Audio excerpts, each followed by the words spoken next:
ঈদকে সামনে রেখে দেশের বিভিন্ন জেলা থেকে হাজার হাজার গরু, মহিষ, ছাগল, ভেড়া ও দুম্বা ঢাকায় আসছে।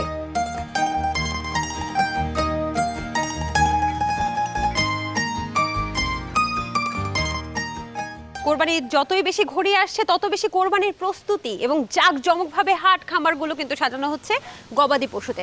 দর্শক, সেই প্রস্তুতিগুলোই কিন্তু দীপ্ত কৃষি টিম আমরা তুলে ধরার চেষ্টা করছি। সেই ধারাবাহিকতায় আজকেও কিন্তু আমরা কেমন চলছে কোরবানির প্রস্তুতি সেই বিষয়টাই আপনাদের সামনে তুলে ধরবো।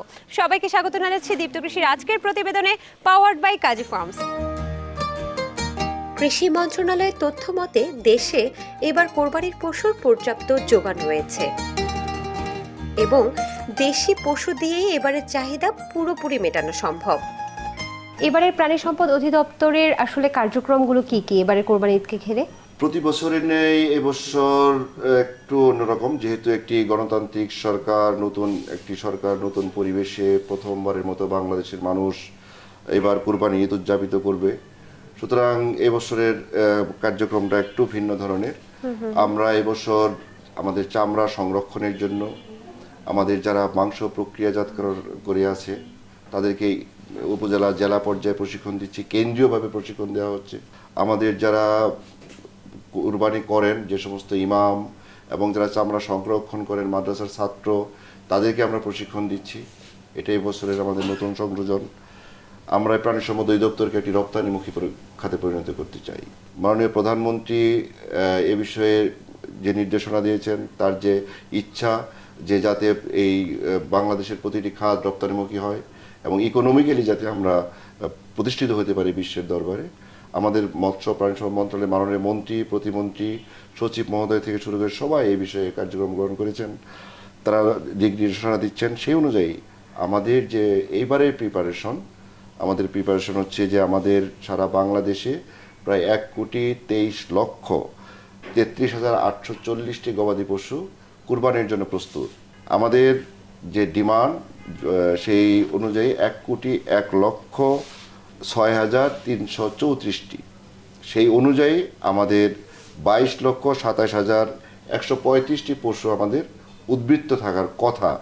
তো ইনশাল্লাহ আশা করি আমাদের সার্বিক নিরাপত্তা, হাটের আমাদের মেডিকেল টিম থাকবে, যাতে মানুষ তাদের গবাদি পশু যারা নিয়ে আসবে, যারা সমস্ত খামারিরা এই 1 বছর কত কষ্ট করে পালন করেছে, তাদের গরুকে যাতে আমরা সুস্থ রাখতে পারি এবং যারা কিনে নিয়ে যাবে ক্রেতাদের জন্য আমরা সেবা দিতে পারি।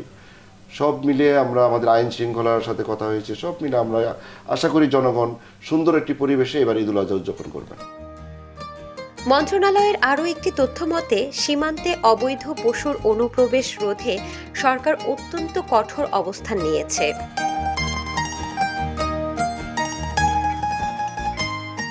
এবং হাটগুলোতে নিয়ম শৃঙ্খলা ও নিরাপত্তা বজায় রাখতে ঈদের দিন পর্যন্ত প্রশাসন এই তৎপরতা চালু রাখবে।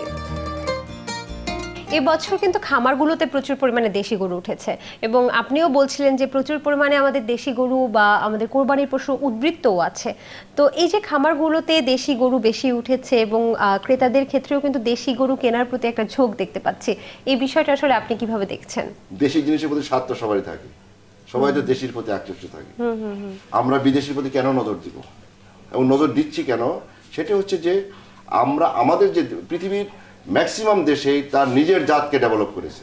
আজকে স্বাধীনতার 50 বছরে আমরা ক্রসব্রিড তৈরি করে, হলস্টাইন ফ্রিজিয়ানের সাথে ক্রসব্রিড তৈরি করে আমরা দুধ উৎপাদন বৃদ্ধি করেছি, মাংস উৎপাদন বৃদ্ধি করেছি, প্রায় 15 গুণ বৃদ্ধি করেছি। আমরা মাংসে এফএওর হিসাব অনুযায়ী আমাদের যে ডিমান্ড, সেই ডিমান্ডে আমরা মাংসের স্বয়ংসম্পূর্ণর চেয়েও বেশি, আমরা দুধে প্রায় স্বয়ংসম্পূর্ণতার কাছাকাছি। কিন্তু আমরা যদি এই 50 বছর আমাদের যে দেশি গরু আছে সেটাকে যদি আমরা সিলেক্টিভ ব্রিডিংয়ের মাধ্যমে আমরা ডেভেলপ করার চেষ্টা করতাম, হয়তো আজকে আমরা আমাদের দেশের আবহাওয়ার সাথে সামঞ্জস্যপূর্ণ একটি নতুন জাত তৈরি করতে পারতাম, যে জাত আমাদের দেশি খাবার খেয়ে দেশি আবহাওয়ার সাথে সামঞ্জস্য রেখে খামারিকে অন্ততপক্ষে 10 থেকে 15 লিটার দুধ দিত এবং মাংসের ক্ষেত্রেও ভালো হতো। যেহেতু দেশি গরুর মাংস স্বাদ, দুধ স্বাদ, সুতরাং এই কারণেই দেশি আমাদের যারা দেশের লোকজন আছে তারা দেশি গরুর প্রতি আকৃষ্ট থাকে। আরেকটু জানতে চাই যে কোরবানির পশু হিসেবে গরুর পাশাপাশি তো অন্যান্য পশু ব্যবহার করা হচ্ছে, গবাদি পশু, যেমন হচ্ছে ছাগল, দুম্বা, গাড়ল। এই প্রসঙ্গে যদি আপনারা কিছু বলতেন যে অন্যান্য পশু নিয়ে আপনাদের কোনো কার্যক্রম আছে কিনা। আমাদের 1,23,00,000-এর মধ্যে 56 লাখ হচ্ছে গরু মহিষ, আর 66 লাখের উপরে কিন্তু হচ্ছে ছাগল ভেড়া। সুতরাং ব্ল্যাক বেঙ্গল গোট তো আমাদের জিআই পণ্য, বা ব্ল্যাক বেঙ্গল গোট নিয়ে আমরা ব্যাপকভাবে কাজ করছি। আমাদের নিজস্ব একটা প্রকল্প আছে, এর আগেও বহুত কাজ করেছি। এবং 2001 সালে যখন বিএনপি গভর্নমেন্ট আসে, আমাদের তৎকালীন মাননীয় প্রধানমন্ত্রী বেগম খালেদা জিয়া তিনি এই ছাগল ব্ল্যাক বেঙ্গল গোট কিভাবে এক্সটেনশন করে দারিদ্র্য বিমোচন করা যায় সেভাবে কাজ করেছেন। আমরা সেই ধারাবাহিকতায় এখনো কাজ করছি। এবং ব্ল্যাক বেঙ্গল গোট হচ্ছে গরিবের গাভী, দারিদ্র্য বিমোচনের অন্যতম হাতিয়ার হিসেবে আমরা এটা মাঠ করে দিচ্ছি। এখন আমাদের একটি প্রকল্প আছে, যে প্রকল্প বিভিন্ন জায়গায় আমাদের এই ব্ল্যাক বেঙ্গল গোট দেওয়া হচ্ছে, ভেড়া দেওয়া হচ্ছে, যার মাধ্যমে নিম্ন আয়ের মানুষ এটা থেকে অনেক সুফল পাচ্ছেন। সর্বশেষ এই কোরবানিকে ঘিরে যদি কোনো পরামর্শ থাকে যারা আসলে গরু কিনছে এবং যারা বিক্রি করছে তাদের জন্য। যারা কুরবানিকে ঘিরে, আমার পরামর্শ হচ্ছে যে সমস্ত ক্রেতা বাজারে আসবেন তারা অবশ্যই সুস্থ পশু কেনার চেষ্টা করবেন। সুস্থ পশু চেনার উপায় হচ্ছে গরুটি দেখলে তরতাজা দেখা যাবে এবং চামড়া টানলে চামড়াটি একটু ঢিলা ঢিলা থাকবে।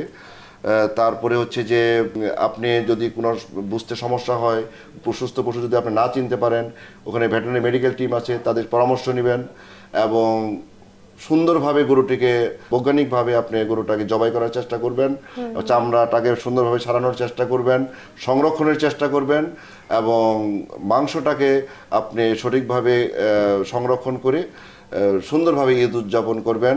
এটাই হচ্ছে আমার পরামর্শ।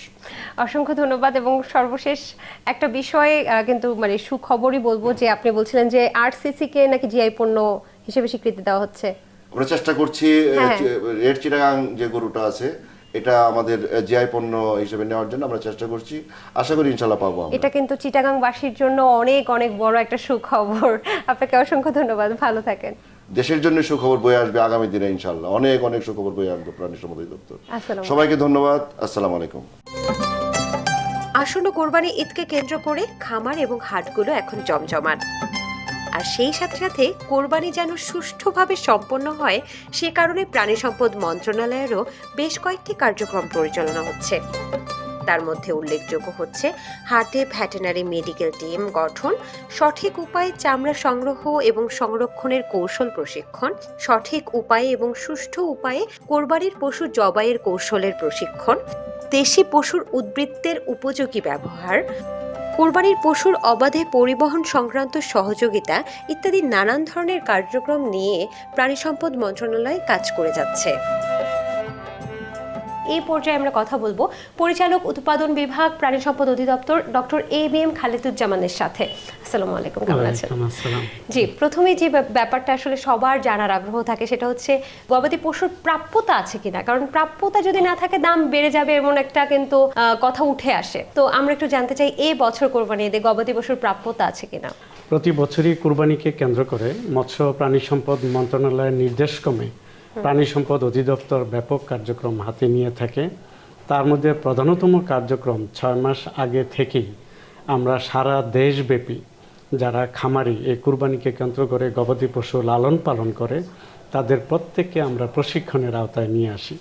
খামারিদের তালিকা প্রণয়ন করা হয় এবং তালিকা মোতাবেক সারা দেশে কি পরিমাণ খামারি এই কুরবানিতে তাদের গবাদি পশু মোটাতাজা করছে এবং সুস্থ সবল নিরোগ গবাদি পশু সরবরাহের জন্য এই সমস্ত খামারিকে আমাদের অধিদপ্তরের মাঠ পর্যায়ে কার্যালয়ের মাধ্যমে একত্রিত করে প্রশিক্ষণ করা হয়, নাম্বার 1। দ্বিতীয়ত, আপনি প্রাপ্যতার কথা বলেছেন। অবশ্যই আমাদের দেশে আপনার বিগত অভিজ্ঞতাগুলো থেকে আমরা বলতে পারি যে আমাদের দেশীয় গরুতেই আমাদের কুরবানি সম্ভব এবং আমাদের যথেষ্ট পরিমাণ প্রাপ্যতা রয়েছে। বিগত বছরগুলিতে আমরা দেখেছি যে আমাদের কুরবানি গরু উদ্বৃত্ত ছিল, এই বছরও আমাদের যথেষ্ট সরবরাহ আছে। আচ্ছা, তাহলে উদ্বৃত্ত থাকলে তো আমরা আশাই করতে পারি যে এবারের কোরবানি হাটের দামগুলো হচ্ছে একটু সহনীয় পর্যায়ে থাকবে বা খামারের দামগুলো সহনীয় পর্যায়ে থাকবে। অবশ্যই আমরা আশা করছি, যেহেতু আমাদের চাহিদার তুলনায় সরবরাহ থাকবে, কাজে কুরবানি পশুর দাম ভোক্তা সাধারণের নাগালের মধ্যেই থাকবে। তবে এই ক্ষেত্রে অবশ্যই আমরা চাই যে খামারি ভাইরা গবাদি পশু লালন পালন করে তারাও যেন ন্যায্য দাম থেকে বঞ্চিত না হয়। কোরবানি ঈদকে কেন্দ্র করে হাটগুলো কিন্তু ইতিমধ্যেই জাঁকজমকভাবে সেজে উঠেছে, তো সেক্ষেত্রে কোরবানির হাটে প্রাণী সম্পদ অধিদপ্তরের কার্যক্রমগুলো কি কি? প্রতি বছরই মৎস্য প্রাণী সম্পদ মন্ত্রণালয়ের নির্দেশে প্রাণী সম্পদ অধিদপ্তর কুরবানিকে কেন্দ্র করে ব্যাপক কার্যক্রম হাতে নিয়ে থাকে।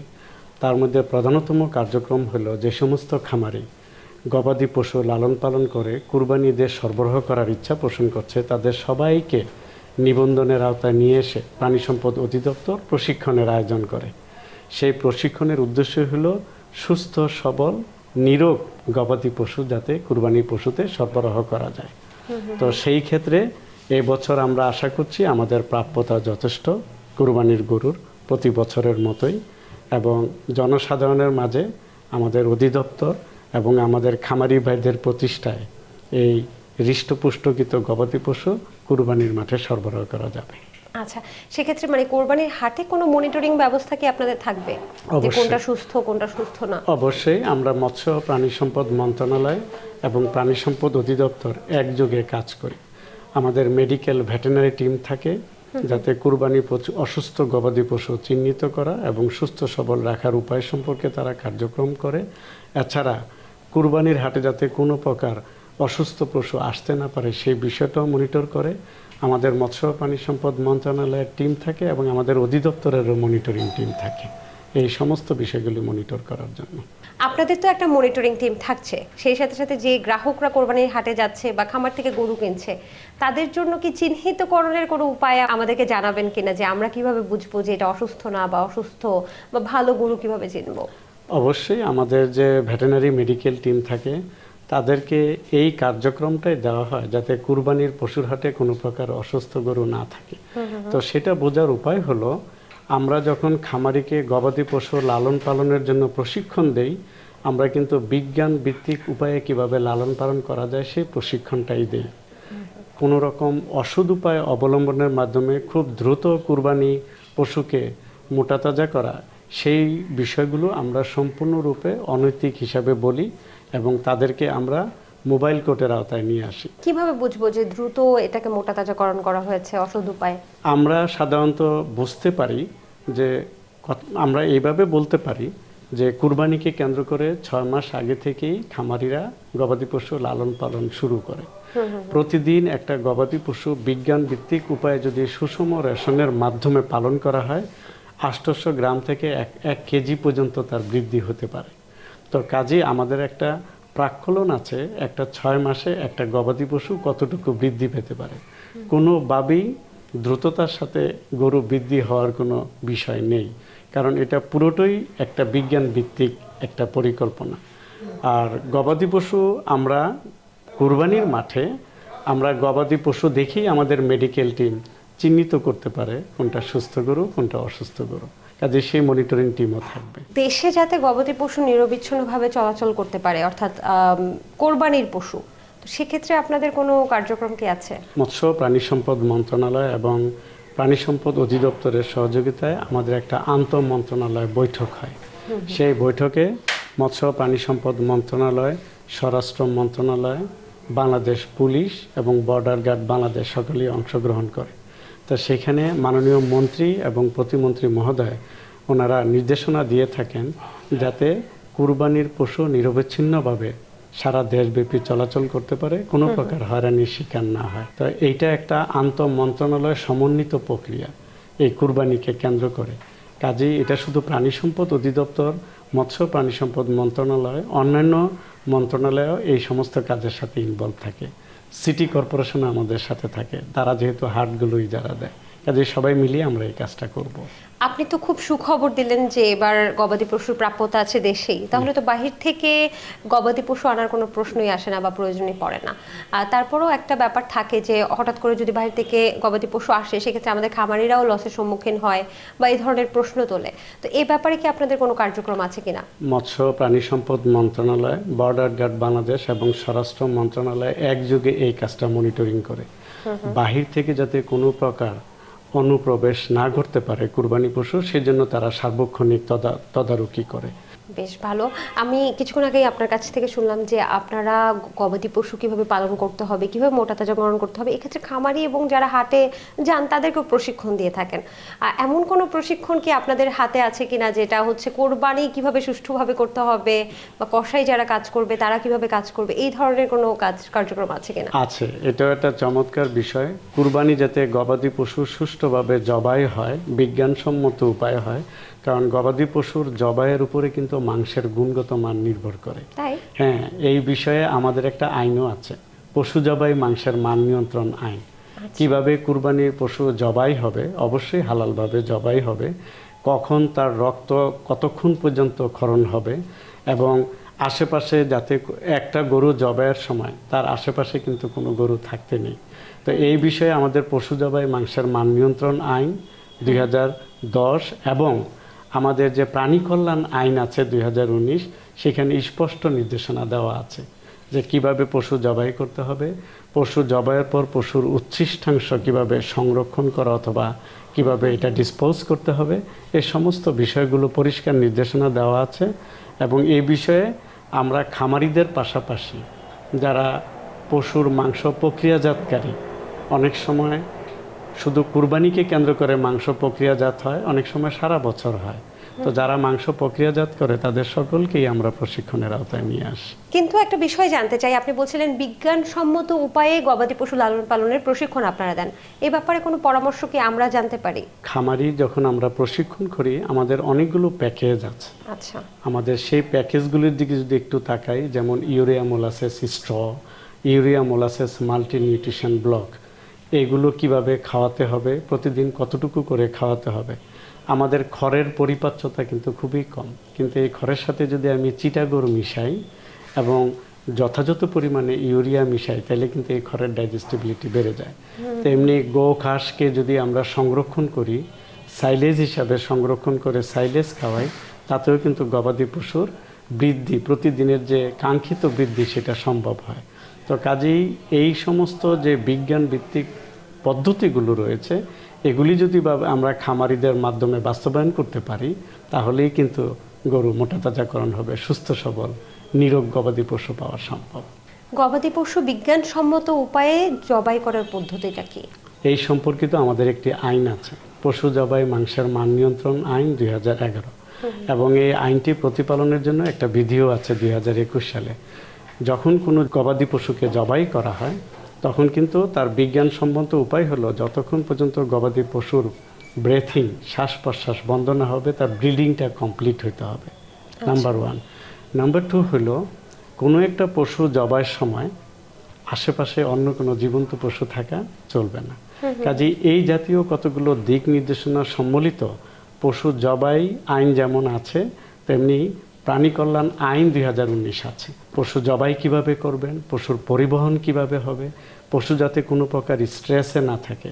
আপনাকে একটা বিষয় জানাচ্ছি, পশু জবাইয়ের পাশাপাশি পশু প্রাণী কল্যাণ আইন পরিষ্কার বলা আছে যে গবাদি পশু জবাইয়ের পূর্বে যদি কোনো প্রকার স্ট্রেসের মধ্যে থাকে, কোনো রকম বিরূপ পরিবেশে থাকে, তাহলে সেটাও কিন্তু মাংসের গুণগত মানের উপরে প্রভাব ফেলে। তো কাজে এই সম্পর্কিত যত দিক নির্দেশনা আছে, সেগুলো আমরা মেনেই খামারিদের প্রশিক্ষণ করে থাকি। আপনার কাছ থেকে অনেক গুরুত্বপূর্ণ ইনফরমেশন পেলাম। আপনাকে এত ব্যস্ততার মাঝে সময় দেওয়ার জন্য অনেক অনেক ধন্যবাদ। ভালো থাকবেন। আপনাকেও অসংখ্য ধন্যবাদ এবং দীপ্ত টিভিকেও অসংখ্য ধন্যবাদ। কোরবানি কেবল পশু জবাই করার আনুষ্ঠানিকতা নয়, বরং এটি সৃষ্টিকর্তার প্রতি অগাধ ভালোবাসা, পূর্ণাঙ্গ আত্মসমর্পণ এবং আত্মত্যাগের প্রতীক। এই কোরবানির আত্মত্যাগের মহিমা যেন সুষ্ঠুভাবে সম্পন্ন হয়, সে কারণে সরকারি এবং বেসরকারি উদ্যোগে যে কার্যক্রমগুলো হাতে নেওয়া হয়েছে, সেগুলো সত্যিই প্রশংসনীয়।